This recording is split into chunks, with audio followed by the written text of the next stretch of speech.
គាត់និយាយរួមទៅគាត់មានច្រើនកន្លែងនៃគួរឲ្យស្រឡាញ់ទី1ខ្ញុំគិតថាស្រឡាញ់គ្នាដំបូងខ្ញុំគិតថាគាត់ជាមនុស្សដែលតោងរកទៅលុយរកមានរកប្រាក់លុយកាយពេលដែលគាត់ស្គាល់ខ្ញុំហើយខ្ញុំដឹងថាគាត់មិនមែនជាមនុស្សស្រឡាញ់លុយមិនខ្វះឲ្យអ្នកស្រឡាញ់គាត់ច្រើនណាស់លំដាប់មិនក៏មានដែរខ្លះបោះសោឡានខ្លះបោះផ្ទះបោះលុយគាត់អត់ថាប្តីអូនអត់ត្រូវការទេអូនស្រឡាញ់ប្តីអូនចង់នៅមើលថែប្តីរហូតដល់ទៅចាស់គាត់និយាយចឹងទី1ទី2គាត់សម្ដីសម្ដៅគាត់រត់ចាស់មិត្តភក្តិជួបហាងគាត់ដឹងខុសត្រូវទី3លោកអត់លូកលាន់ក្នុងការងាររបស់ខ្ញុំធ្វើការគាត់ទៅអង្គុយចាំប្តីហ្នឹងមើលខ្ញុំទៅវិញគាត់ជួយមើលទូថែយើងចឹងណាយកឡើងជិះម៉ូតូមកពីអ្នកត្រូវភ្លៀងត្រូវអីគាត់ថាគាត់តែងតែលួងលោមចិត្តខ្ញុំរហូតដល់ប្តីអើយទ្រាំទៅប្តីតែពេលប្តីសងគេរួចអស់ប្តីផុតកម្មហើយប្តីនឹងមានសេចក្តីសុខវិញហើយយើងគូវិញប្តីខ្ញុំថាប្តីអាណិតអូនឯងនឹងមកវេទនាអីមួយប្តីចឹងថាខ្ញុំអត់គិតទេសំខាន់តែបាននៅមួយប្តីប៉ុន្តែសម្លាញ់ក្នុងនាមពុំបានដឹងហើយថាខ្ញុំពុំបានដឹងថាឯងសម្លាញ់អ្នកសារព័ត៌មានគិតសួរត្រង់ហើយមិនកាន់ជើងនិន្នាការនយោបាយសម្លាញ់កន្លងមកឧត្តមភរិយារបស់សម្លាញ់អតីតដែលជាកូនរបស់នាយជីវ៉ាន់ស៊ុយគេហៅប្រពន្ធដើមមានកូន2នាក់ដែលគាត់មានគំនិតចង់វិលមកនៅមួយសម្លាញ់វិញទេហើយសម្លាញ់ពេលដែលបែកពីប្រពន្ធទៅហើយនឹងខ្មុកទៅហើយយកកូននឹងនៅជាមួយសម្លាញ់នៅមួយនេះនៅជាមួយខ្ញុំបាទហើយកន្លងមកកូនដើមរបស់សម្លាញ់តែមានបញ្ហាជាមួយនឹងប្រពន្ធទេកន្លងអត់ដែរទេគេហៅម៉ាក់ពេញមាត់ហើយគាត់ថ្ងៃមុនគាត់ស្លាប់ហ្នឹងយប់ហ្នឹងឧទាហរណ៍ថាយប់ហ្នឹងអញ្ចឹងល្ងាចឡើងខ្ញុំជិះម៉ូតូចេញមកក្រៅជាមួយប្រពន្ធខ្ញុំហ្នឹងចុះមកគាត់ឃើញខ្សែមុងព្រោះពីយប់ខ្ញុំចងមុងឲ្យកូនម្ដងហើយវាអត់មានខ្សែមុងខ្ញុំទៅរកកាត់កណាត់មកដើម្បីធ្វើចងខ្សែមុងឲ្យវាពេលវាអត់ចេះចងមុងទេខ្ញុំចងឲ្យហើយម៉ែគេអង្គុយសើចពេលស្អែកឡើងចុះមកព្រលឹមឡើងចុះមកគាត់ឃើញខ្សែមកដុំគាត់ឆក់យកវឹកភ្លាមគាត់ទុកភ្លាមណាគាត់ធ្វើអញ្ចឹងគាត់ថាខ្ញុំដឹងថាចិត្តគាត់ទុកចងឲ្យកូនហើយបាទអត់ដែរឆ្លោះគ្នាទេគាត់ស្រឡាញ់ស្អីហ្នឹងកូនហ្នឹងប៉ុន្តែសម្លាញ់អាចសន់ពេលដែលសម្លាញ់ចាក់ចេញទៅកំ pl ែងតែសម្លាញ់មានបានបសល់ទុកនៅថវិកាដូចជាគ្រឿងអលង្ការអ្វីខ្លះឬក៏ទ្រព្យសម្បត្តិអ្វីខ្លះដែរបើសម្លាញ់ទៅកំ pl ែងក៏លោមានជនខិលខូចដែលគេឃើញប្រពន្ធសម្លាញ់ស្អាតគេចង់គេថាគេបៀតបៀនឬក៏គេចង់អ្វីសម្លាញ់មានទុកអ្វីដែលសម្លាញ់គិតថាតាមការសន្និដ្ឋានរបស់សម្លាញ់យល់យ៉ាងណាដែរបាទសូមចេះតាមការសន្និដ្ឋានរបស់ខ្ញុំគិតថាប្រពន្ធខ្ញុំក៏មានពាក់កងដៃមួយឈុត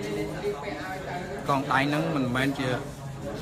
អ្វីដែលខ្ញុំទៅទិញឲ្យគាត់ធំដុំទេខ្ញុំឲ្យគាត់ 10000 20000គាត់សំរហូតដល់គាត់ទិញបានកងដៃហ្នឹងគាត់ទិញបានខ្សែកគាត់ទិញបានផ្លាកដៃទៅក្រងជើងពេលដែលខ្ញុំអត់ឲ្យថ្លៃផ្ទះថ្លៃអីគេគាត់លក់អស់គេអញ្ចឹងមុននឹងខ្ញុំចាក់ចេញទៅហ្នឹងខ្ញុំនិយាយត្រង់លុយខ្ញុំមាន$5ជាការប៉ັດខ្ញុំមាន$5អញ្ចឹងខ្ញុំឲ្យប្អូនប្រុសខ្ញុំនោះវាកោះកាតឲ្យ1រៀលដើម្បីយើងទេតាក់ទងដើម្បីប្រមូលគ្នាទៅលេងស្អែកវាមកវាអត់ទិញឲ្យអញ្ចឹងខ្ញុំក៏ឲ្យកូនទៅទិញ$2មកខ្ញុំកោះដាក់ហើយខ្ញុំសល់$3ព្រឹកឡើងអញ្ចឹងថាអូននៅផ្ទះអញ្ចឹងអូនទុក$1ប្តី$2ណាខ្ញុំទុកឲ្យគាត់ប៉ុណ្ណឹងហ្នឹងដែលខ្ញុំចេញផុតពីពេញទីគាត់ទេប្រាប់ប្តីអើយអូនចាយអស់2000ហើយនៅសល់2000នេះហ្នឹងប្តីចាយលើអូនអស់500ដែរប្តីអស់2500ប៉ុណ្ណឹងហើយនៅក្នុងម៉ាក់ក្មេងខ្ញុំគាត់ទៅធ្វើបានជៀនមកឲ្យគាត់ពាក់បាន2ថ្ងៃហ្នឹងខ្ញុំចេញទៅខ្ញុំចេញខ្ញុំនិយាយគាត់ថាអូនដៃទៅការចាងចុះទៅប៉ុណ្ណាប៉ុន្តែសម្លាញ់នៅបណ្ដុំផ្ទះសម្លាញ់ខុនដូនោះតែមានសង្កេតឃើញថាមានក្មេងជក់គ្រឿងញៀនជក់ហៅថាអាភៀនកញ្ឆាអ្វីគឺឬក៏លួចគួយគុណប្រពន្ធសម្លាញ់ក្មេងគាត់ចង់ធ្លាប់ឃើញអញ្ចឹងធ្លាប់សង្កេតមើលអញ្ចឹងតែដូចតែថាចេញមកម្ដងតែតែមកពីអ្នកខ្ញុំ បាទហើយមកពេលវេលាគឺយើងបញ្ញាប់មកធ្វើការយើងអត់បានចាប់អារម្មណ៍នឹងអ្នកដទៃទេបាទហើយនៅម្ដុំហ្នឹងអត់សូវមានដែរព្រោះឃើញយើងផ្ទាត់បាល់តអីចឹងដែរប កស្រាយហើយសមុទ្រមានមាត់ចាប់មានមាត់ព្រៀបខាងនេះបងប្អូនយល់យ៉ាងម៉េចទេមាត់ចាប់មាត់ព្រៀបគេយល់ថាម៉េចទេមានពាក្យចាមអារាមនិយាយច្រើន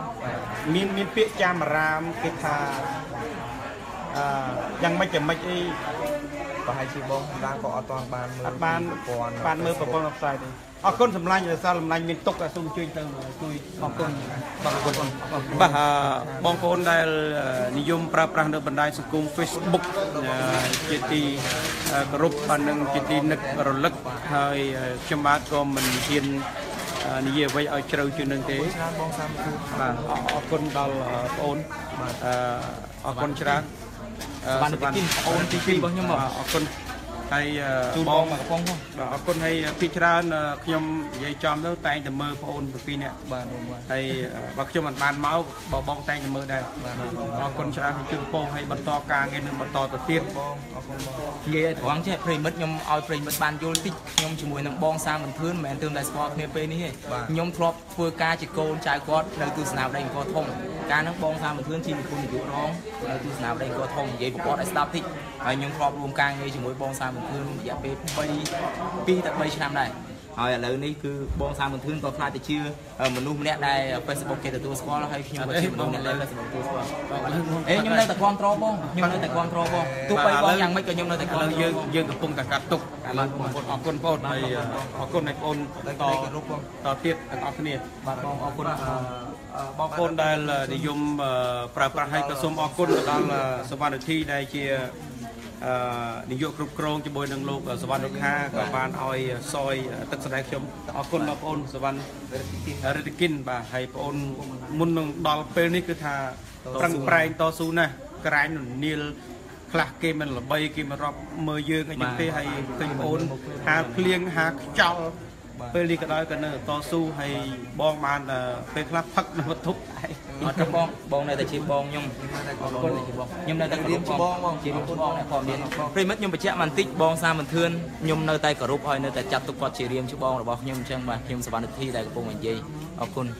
បាទអរគុណឥឡូវបងប្អូនខ្ញុំបាទក៏មានអារម្មណ៍ក្តុកក្តួលមួយដែរដែលឃើញថាយើងដឹងហើយថានេះហុងដាក៏មិនមែនជាអ្នកមានហើយប្រពន្ធក៏មិនមែនជាអ្នកមានប៉ុន្តែអ្នកសិល្បៈភាគច្រើនគឺស្រឡាញ់គ្នាអញ្ចឹងទៅរឿងយ៉ាងណាយ៉ាងណីនោះខ្ញុំមិនអាចសន្និដ្ឋានបានទេក្នុងនាមជាអ្នកសារព័ត៌មានគ្រាន់តែអ្វីដែលជាឃើញពិតគឺការនិយាយតែប៉ុណ្្នឹងហើយបងប្អូនពិចារណាដោយខ្លួនឯងហើយបើសិនជាមានការខុសឆ្គងក៏សូមមេត្តាជួយស្រីសូមជិះកាមេរ៉ាថតសាកសពអញ្ចឹងទៅយើងឃើញថាអត់បានដែរហើយយើងមិនអាចទៅណាពីមិនអាចក្នុងបានទេបងប្អូនបានគិតអាចបញ្ចប់ការ live ក៏ live នៅទីខាងក្រៅទៀតបានបានដល់ឥឡូវយើងមានគេមើលច្រើនណាព្រមទៅចឹងឥឡូវយើងមើលពីទិដ្ឋភាព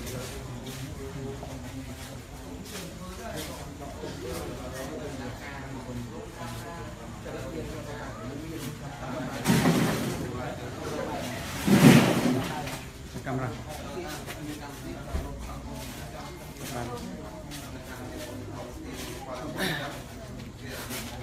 បាញ់កាត់បាញ់ភ្លើងបាញ់ភ្លើងណាកម៉ាប់បាទអរគុណច្រើនបងប្អូនដែលនិយមប្រើប្រាស់នៅបណ្ដាញសង្គម Facebook ហើយបងប្អូនមើលឲ្យជាការពិចារណាខ្លួនឯងហើយខ្ញុំក៏មានអារម្មណ៍ក្តុកក្តួលមួយក៏ណាបាត់មនុស្សជាទីស្រឡាញ់ចឹងហើយសូមឲ្យអ្នកសារព័ត៌មានមួយចំនួនកុំឲ្យគិតដើម្បីលក់ព័ត៌មានដាច់ដើម្បីបំផោងព័ត៌មានហើយដើម្បីចង់បានគេមើលតាម YouTube like ច្រើនសេចច្រើនក៏តែយើងខ្លឹងខ្លែងនៃទម្ងន់ព័ត៌មានទាំងអស់គ្នាហើយយើងឃើញថាគណៈសមានេះយើងឃើញថាមានបងប្អូនសាច់ញាតិហើយនៅមុខទីបច្ឆាហើយខ្ញុំបាទក៏មិនហ៊ានទៅថតនៅពេលណាដែលគេកំពុងតែធ្វើ កសលវិច័យបន្ថែមទៀតចំពោះសាកសពហើយខ្ញុំសង្ឃឹមថាហើយក៏អរគុណទៅដល់បងអូនហេងឡុកបាទអរគុណដល់បងអូនហេងឡុងដែលជាប្តីក្រោយរបស់ចនច័ន្ទលក្ខណាបាទដែលបានមានវត្តមាននៅទីនេះហើយដល់ជើងអរគុណដល់បងអូនហេងឡុងអរគុណដល់អ្នកនាងចនច័ន្ទលក្ខណាអរគុណទៅដល់សិល្បករទាំងក្នុងនិងក្រៅប្រទេសដែលសម្ដែងនៅសេចក្តីអាណិតមានមេត្តាករុណាមុទិតាចំពោះអ្នកសិល្បៈដូចគ្នាហើយរឿងយ៉ាងណាយ៉ាងណីយើងទុកឲ្យដែនសមត្ថកិច្ចលោកជាអ្នកជំនាញហើយអ្នកកសែតគ្រាន់តែបានធ្វើកិច្ចរីការព័ត៌មានពិតឥតលំអៀងតែប៉ុណ្ណោះឃើញយ៉ាងម៉េចថាអញ្ចឹងអរគុណច្រើនហើយ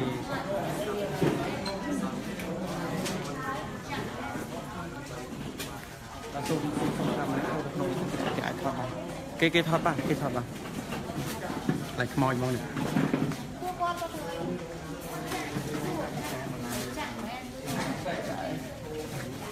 ចាយស៊ូនីឲ្យចាក់បងសំខាន់ខ្ញុំចាក់ទៅ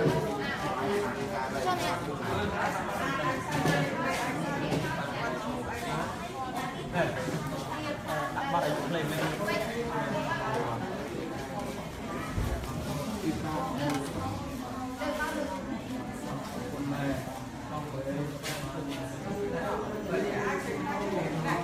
បាទសូមបងប្អូនដែលនិយមប្រើប្រាស់នៅបណ្ដាញសង្គម Facebook បាទសូមមេត្តាបងប្អូនមេត្តាជួយធ្វើម៉េចបើសិនជាមិនបានមកផ្ទាល់ទេក៏ដូចជាបងប្អូននៅប្រទេសកូរ៉េបាទនៅប្រទេសថៃនៅប្រទេសម៉ាឡេស៊ីសិល្បករទាំងក្នុងនិងក្រៅប្រទេសបាទសូមមេត្តាចូលរួមខមមិនដើម្បីជាការសម្ដែងនៅមរណទុក្ខរំលេចទុក្ខដល់ក្រុមគ្រួសារនៃសពពិសេសគឺតារាកំ ប្លែងក្រមិចក្រម៉ើមដែលគេស្គាល់ថានេះហុងដាបាទយើងជួយរំលេចទុក្ខដល់គាត់ផងរូបប៉ាំងទុក្ខខាងអនិច្ចំអនត្តាមានរូបមានទុក្ខយើងជួយរួមរំលែកទុក្ខគ្នាទៅវិញទៅមកបងប្អូនម្ដងគេម្ដងយើងនេះបងប្អូនគ្មានអ្នកណាគេចផុតពីសេចក្តីស្លាប់ទេកើតចាស់ឈឺស្លាប់ទៀងតែស្លាប់មិនដឹងតែស្លាប់ថ្ងៃណាមនុស្សម្នាក់សូម្បីតែខ្ញុំក៏ដោយក៏វាជៀសមិនផុតពីសេចក្តីស្លាប់បានដែរ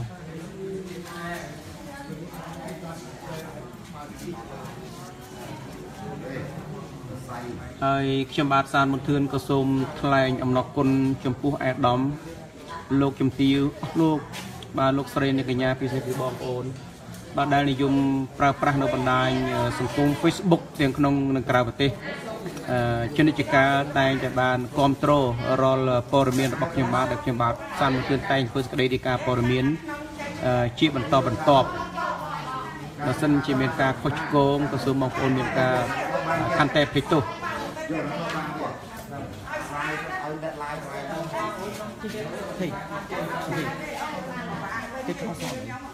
នឹងគេបណ្ឌិតសោបច្ច័យ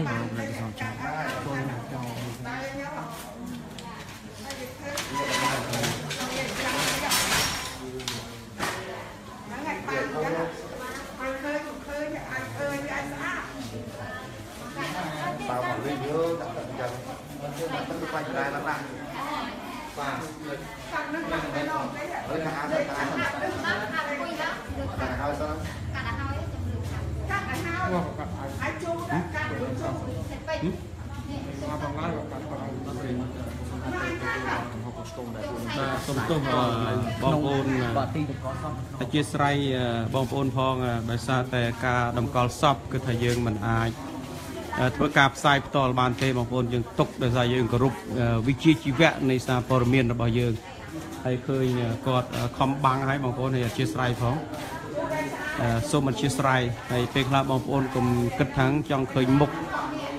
យើងក៏ទុកហៅថារូបនៅវិជ្ជាជីវៈសារព័ត៌មានផងដែរ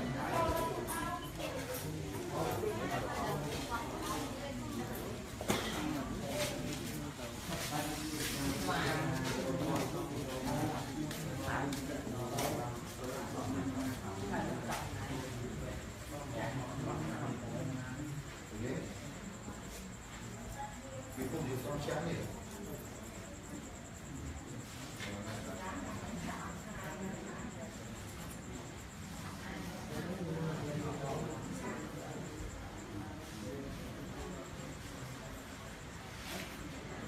្ញុំបាទគ្រាន់តែថតពីចម្ងាយ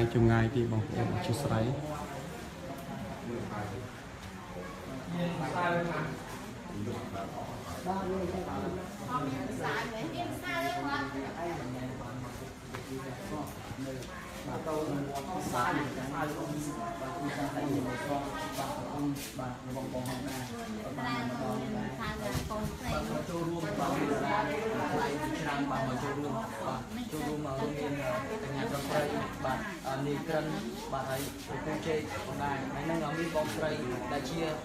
តារា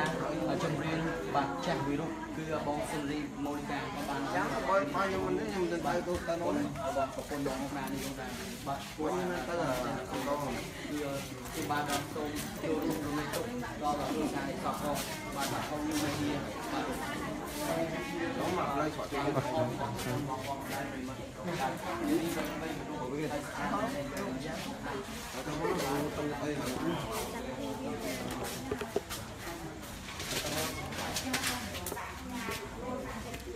បាទ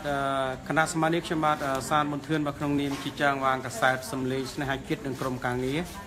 ហើយយប់នេះខ្ញុំបាទក៏សូមថ្លែងអំណរគុណចំពោះអាដាមបាទលោកជំទាវអស់លោកលោកសញ្ញាដែលបងប្អូនដែលបានចំណាយពេលវេលាមានតម្លៃតាមដាន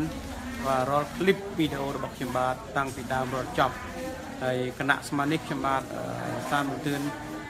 ក៏សូមបញ្ចប់ការផ្សាយតែប៉ុណ្ណេះហើយយើងជាប់ជាមួយនឹងនេះគឺជារូបថតបាទនេះគឺជារូបថតរបស់